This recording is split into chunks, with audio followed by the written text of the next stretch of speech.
If you've been following my channel for a while, you would know that I've been learning quite a bit over the past year or so about the card value differences between the US sports card market and the domestic Chinese sports card market. I've been able to make a decent little profit from learning where the gaps in values are as I do a sort of international sports card arbitrage kind of thing.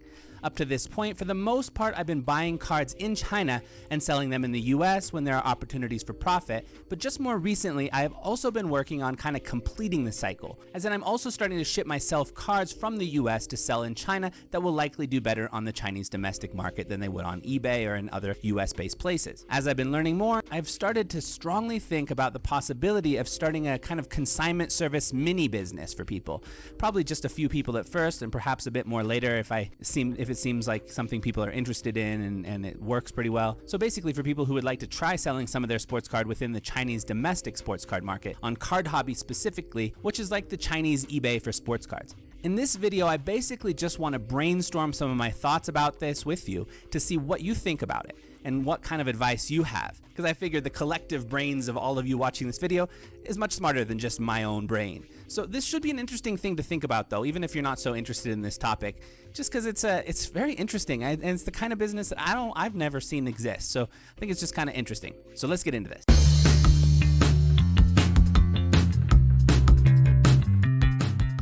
All right, so first let me share with you an overview of the idea and then we can go through some of the specific topics. Now, a lot of times when people are starting a new business, they wouldn't want to share their ideas so openly before it started, but honestly, I don't think there's a lot of people that are in a position to be able to do this as well as like my partner and I are. So honestly, if I'm not too worried about anybody stealing my idea here. So let's go through the basic overview. Basic overview.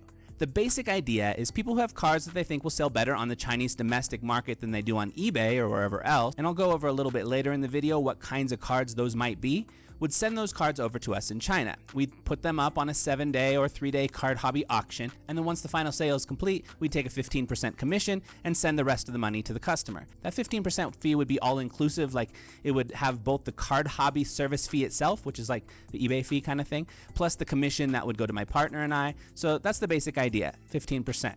Consignment commission fee. Now, one question I have for you all as I'm thinking about this is whether you think that all-inclusive 15% commission is something that is reasonable for most people. I mean, I know that it's not that much different than consignment services in the US, maybe even slightly lower than the average, but pretty close. But consigning cards across the globe also does require other costs. There's a higher shipping charge to get the cards there in the first place, and there's even the possibility of some sort of customs fee being given at the border depending on the value of the card shipment and how lucky or unlucky you are at the border. And now I used to be more worried about the customs fee than I am now, just knowing that my Chinese partner in this has been sending himself cards from the US that he buys from eBay, ships to his account on Ship My Cards, and then sends to himself in China in batches. And though he does occasionally have to pay some customs fee at the border when it enters China, it's usually very minimal, or at least it has been up to this point, like $10 sometimes, $15 sometimes, and he's not just doing penny cards or something. He's doing at least mid-range value kind of stuff, sometimes relatively high value stuff as well.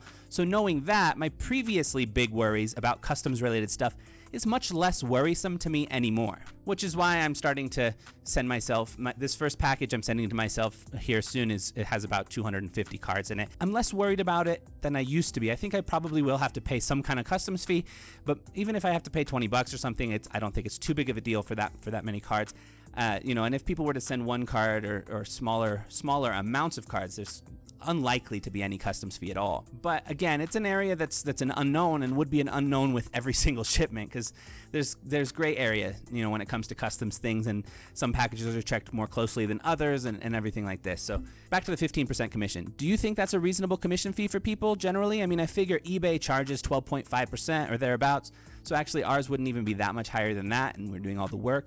So I feel like it's a pretty good percentage number for most people, but I am curious to what other people do think. My goal with this would be to make it low enough where it's a good option for people to consider, especially considering the additional costs like shipping and stuff, but also high enough where we're actually able to make at least a little bit of a stream of profit from it to make it worth the effort to actually do, because it actually would take quite a lot of work to set this up, taking the pictures of each card, putting it on there, shipping it off. It takes some time and some effort and everything. So we want to make sure that though we're not trying to get rich off of this, we do hope that it's enough of a stream to make it worth it. So what do you think about that percentage? Okay, next. What kind of cards tend to sell better in China than the US? Now, there's no hard and fast rule to this, and to be honest, the Chinese sports card market can fluctuate in strange ways at times. Sometimes the exact same card selling at the exact same time, one will go for $20 and the other will go for $40, so there's no guarantee that any individual specific card will actually sell for more on the Chinese market than it does in the US. But there are some certain cards that tend a bit more often to do better. I've mentioned in some other videos how quite a few Michael Jordan, Kobe Bryant, LeBron James cards tend to sell better in China. Not all of them, but quite a number of them. Yao Ming cards as well as any other NBA players who are from mainland China originally, like Wang Zhizhi, Yi Jianlian, Zhou Qi, etc. Some of the more cool-looking modern inserts can sometimes do a little better too, it seems. Like those Hoop Slam inserts, for example, seem to always sell well in China. And I should mention, basketball is the most popular sports card on the Chinese market. There do seem to be some spaces where baseball cards can occasionally do better in China too, but it's pretty rare. Sometimes, for example, Shohei Ohtani cards seem to do a little slightly better in China, and some certain Bowman Draft auto cards can occasionally go for higher too, but I personally haven't been able to figure out a good pattern to which ones exactly.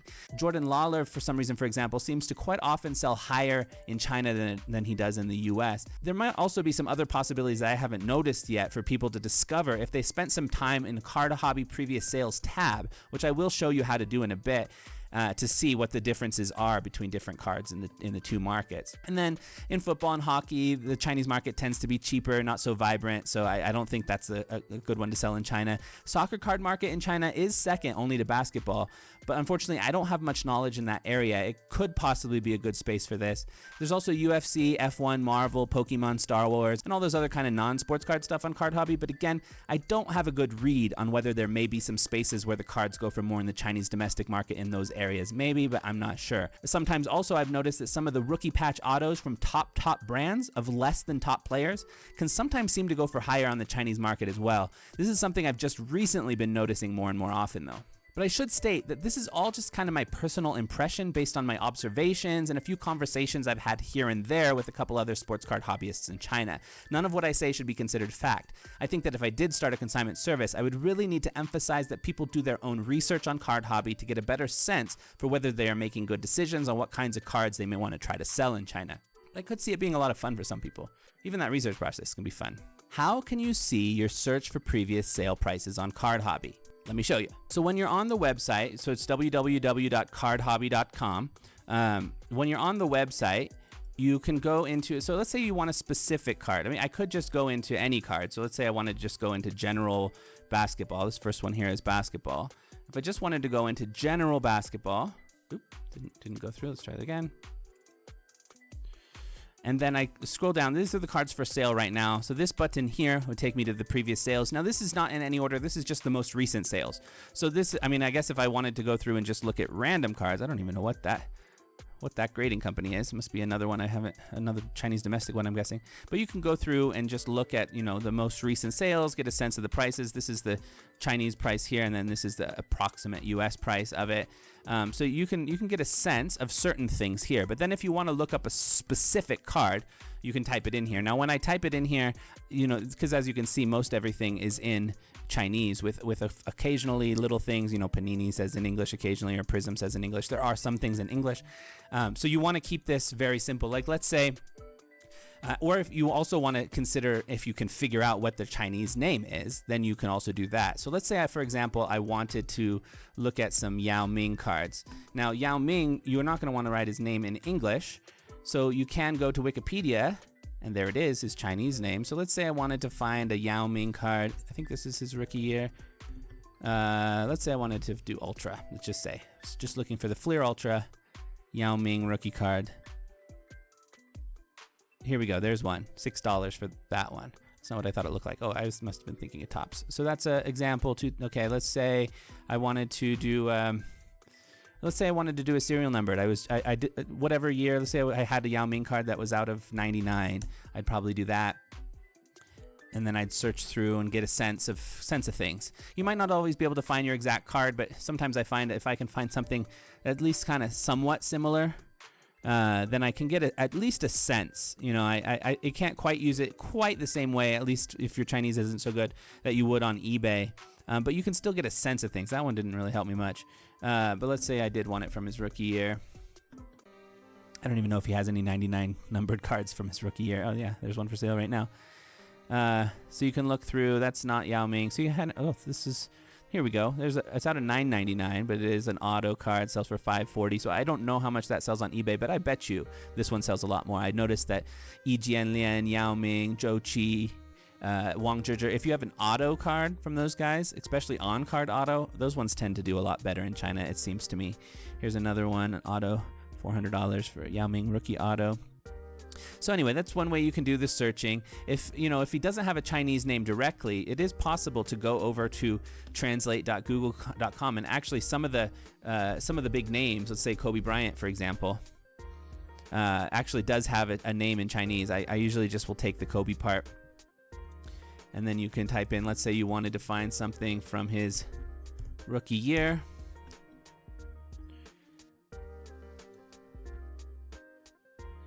Previous sales, here we go. Skybox team, $5. That's some weird grade. Oh, SGC. Wow, you never see SGC on the Chinese market.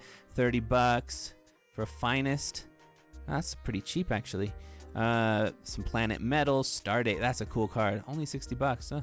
So you can look. I mean, some cards you can see, like I was saying, sometimes Kobe cards do go for more, but really sometimes they don't also. So it's good to actually take a look if you're considering something. I think auto cards from the Chinese players do really well. Some of the lower end Kobe's and Jordans from the 90s, like inserts and things that you might be able to get for $10 to $20 in the US. Sometimes those can go for more. Sometimes even the cards that will sell for $5 in the US, you could get $15 here. So so those are some examples. So anyway, that's how you can look up the previous sales and try different things in the search box to try to get a sense of how much it might go for, and you can compare that to what it's selling for on eBay.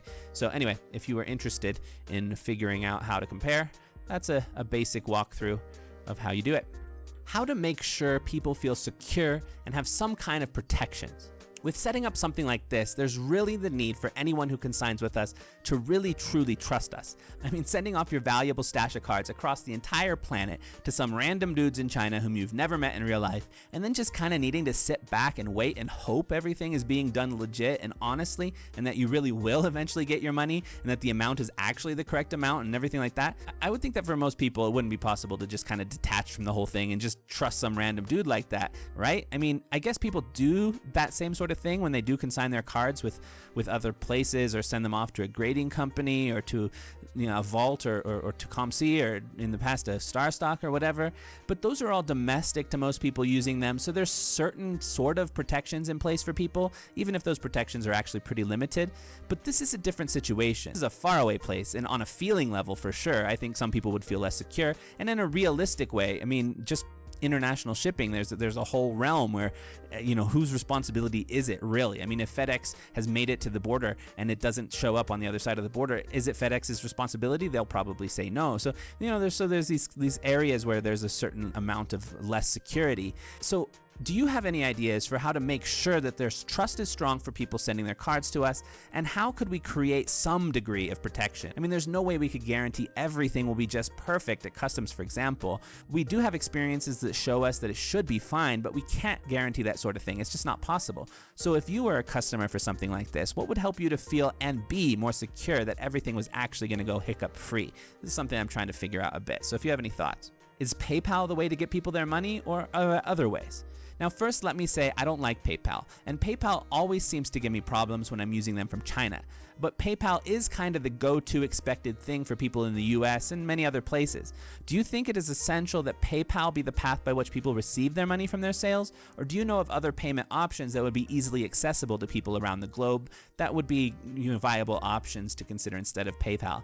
Or another just random thought I had, I don't know if this would be something I would want to do, but another thought I actually had is the possibility of people wanted to, they could use their profits to buy other cards for sale on CardHobby to have sent back to them. So instead of sending them money, we return them, a stash of cards that are about the value for however much they sold them for. I don't know if people would want that option. I don't know. It'd be a whole nother realm of challenge, and I don't know if I'm up for doing it because it would require a lot more from me. But I might, and I'd probably have to figure out some kind of fee to charge for that. So I'd have to figure all that stuff out. But I just wonder if you thought that was an interesting idea. If they didn't want to just, they sold $500 in cards on Chinese market instead of having $500 sent to them you know, that we buy $500 worth of cards for them on CardHobby of a certain player, a certain, you know, certain parameters by which we look for cards, or up to a certain percentage of eBay comp prices or something like that, and then plus some kind of commission fee for that of some sort. I wonder, I mean, it's just been in my mind. Do you think people would be interested in that? I mean, would you be if you were thinking about being a customer of this kind of thing? What are the legal repercussions? Now, I really don't know if there's some sort of legal international trade sort of things that I'm completely overlooking when thinking about the possibilities of this plan. I mean, if we were just doing this for like a random individual person here and there, like super rarely, maybe it wouldn't matter. But if we're hoping to get a somewhat steady stream of cards sent over for consignment, I wonder if there are international trade related laws that we need to be more aware of. Or when sending people their money after the sale, is there some sort of sales tax things that we need to know about that's related to this international kind of thing? I don't want to get anyone in any sort of trouble or anything, but this is an area I really don't know much about at the moment. Of course, I'm going to be researching this over time, but since this is a brainstorming video, I thought, you know, if anybody else has any thoughts or has some knowledge, please do share in the comments below. What else? Now, what else do you think I'm not thinking about? Now, again, I haven't really taken any steps forward with this except for with one single person who I have trust in and who trusts me. We're kind of discussing together to see, you know, if he was to send over some of his cards, how would this work? Now, my goal with this first person is to kind of get a sense, you know, what will help him, what will help the whole situation to work well. And I'm doing it with just one person, just to see how it all would work. To try to get my mind around it a little bit more fully. But if you have any other thoughts, ideas, reflections, anything like that, it would be super helpful. I think this is really an interesting idea, if nothing else, and we'll see. You know, I'm actually going to be making another video that shows I always come up with these like crazy interesting ideas, and sometimes they pan out and sometimes they don't. But this is an interesting one. So if you have any thoughts you want to share, I'm only in the brainstorming stage, so that's really what this video is. So if you have any brainstorms, even if you think it might possibly be a terrible idea, but it's just something to share, please do share in the comments below, and we'll see what comes of all this. It should be fun anyway.